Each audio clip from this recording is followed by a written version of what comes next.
semua, apa kabarnya? Semua pasti sehat ya. Minggu kemarin di daerah Saijo turun salju loh. Waktu itu saya ada kunjungan lagi ke kantor prefektur Hiroshima. Dan saya cuma pakai jas aja. Jadi saya kedinginan. Walaupun kedinginan tapi saya senang. Soalnya bisa lihat salju lagi. Tapi waktu itu saljunya nggak turun banyak, jadi nggak begitu numpuk. Kalau lihat di berita TV katanya musim dingin tahun ini datang lebih cepat. Terus kata teman-teman orang Jepang saya, kayaknya tahun ini bisa dibilang hampir nggak ada musim gugur. Gimana menurut kalian? Apa kalian ngerasa hal yang sama? Terus kemarin saya ketemu sama salah satu orang Indonesia yang lagi belajar di Universitas Hiroshima. Awalnya kami ngobrol santai aja tentang keseharian di Hiroshima, tapi pas ngobrol kami baru sadar kalau ternyata kami kuliah S1 di universitas yang sama, yaitu jurusan Sastra Jepang Universitas Pajajaran. Terus ternyata kami juga sama-sama punya minat ke Tadoku. Terus ternyata dia banyak baca penelitian tentang Tadoku dari teman saya waktu di Gaidai. Kebetulannya banyak banget nih. Setelah dengar cerita tentang penelitian dia, akhirnya saya mutusin untuk kerjasama untuk pengumpulan data penelitiannya. Tunggu cerita baru dari penelitian kami ya.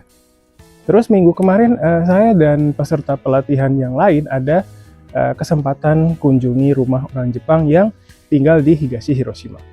Rumahnya mungkin bisa dibilang tipikal rumah orang Jepang yang ada di desa.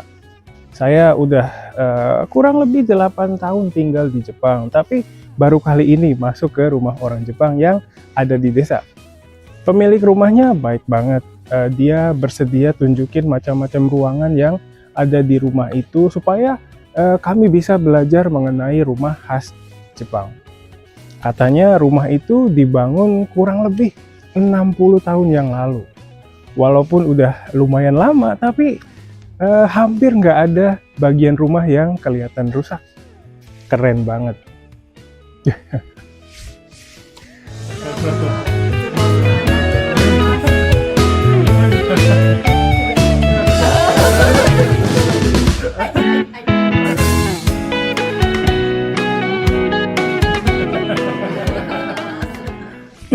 Oke, itu tadi cerita keseharian saya. Makasih untuk kalian yang udah nonton video Japanesia minggu kemarin. Semoga videonya bermanfaat ya.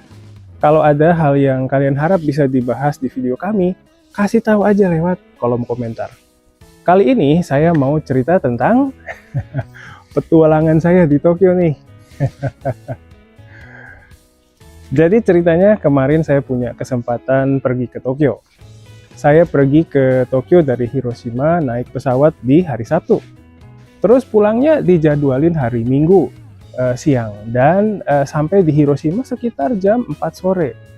Tapi ternyata rencana itu nggak jalan seperti yang saya harapkan.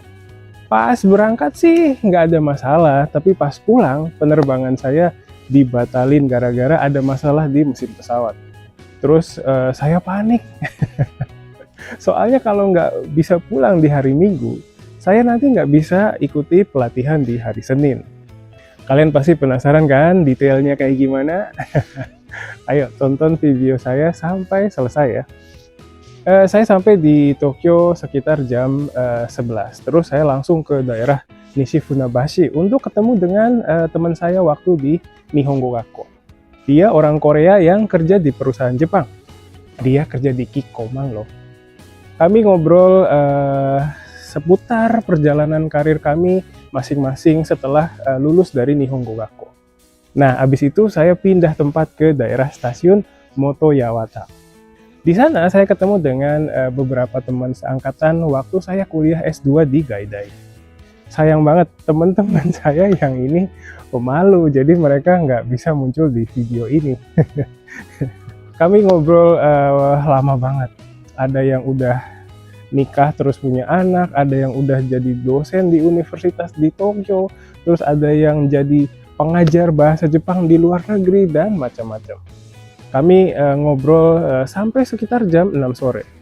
Nah, habis itu dari situ saya pindah tempat lagi. Kali ini saya ke Shinjuku. Saya dulu sering banget lewat stasiun Shinjuku pas pulang pergi untuk Baito.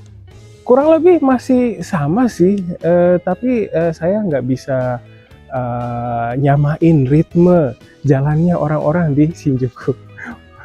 Walaupun nggak banyak berubah, tapi karena baru ke stasiun Shinjuku lagi, saya harus berhenti dulu kalau mau ganti arah. Di Shinjuku saya ketemu dengan dosen dan mahasiswa Universitas Dharma Persada yang lagi belajar di Jepang. Kemarin itu ada 1 dosen dan 3 orang mahasiswa. Kami agak susah cari tempat buat ngobrol, jadi akhirnya kami ngobrol di Saizeriya. Ngobrolnya seru banget, tapi di situ saya nggak bisa lama-lama, soalnya di jam 8 malam saya ada janji yang lain. Nah, di jam 8 malam saya ada janji makan-makan sama beberapa murid Japanesia.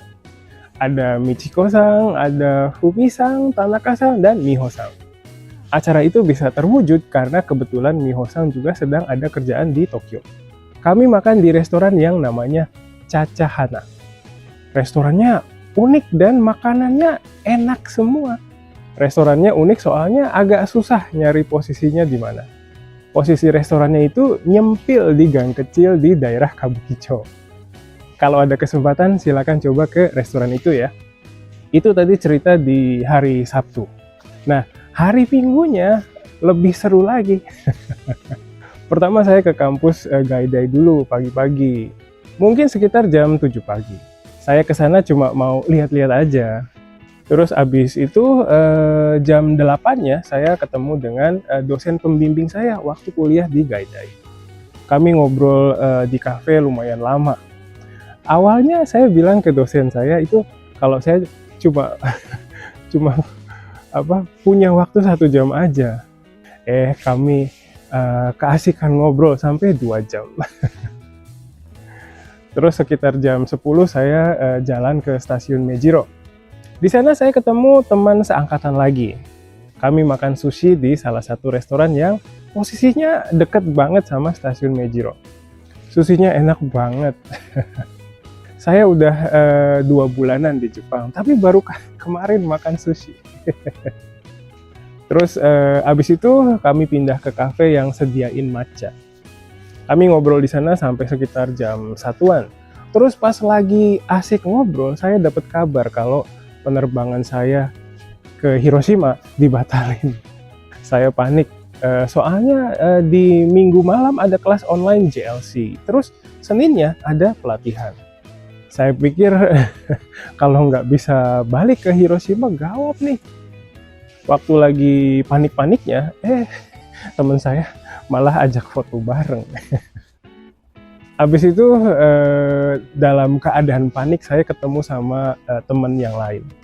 Dia dosen di Universitas Gakushuin yang kampusnya ada di Mejiro juga. Terus saya sempat diajak jalan-jalan ke dalam Universitas Gakushuin yang kebetulan ada di dekat stasiun Mejiro. Kampusnya bagus dan saya sempat ambil video di depan bangunan tempat Aiko sama diwawancara pas ikut wisuda. Terus saya cerita tentang kendala saya ke teman saya itu dan akhirnya saya dibantu sama dia untuk pesan tiket kereta Shinkansen. Saya akhirnya bisa balik ke Higashi Hiroshima, tapi sampainya sekitar jam 8 malam, jadi terpaksa harus batalin kelas online JLC deh. Untuk murid JLC yang biasa ikut kelas saya di minggu malam, mohon maaf ya.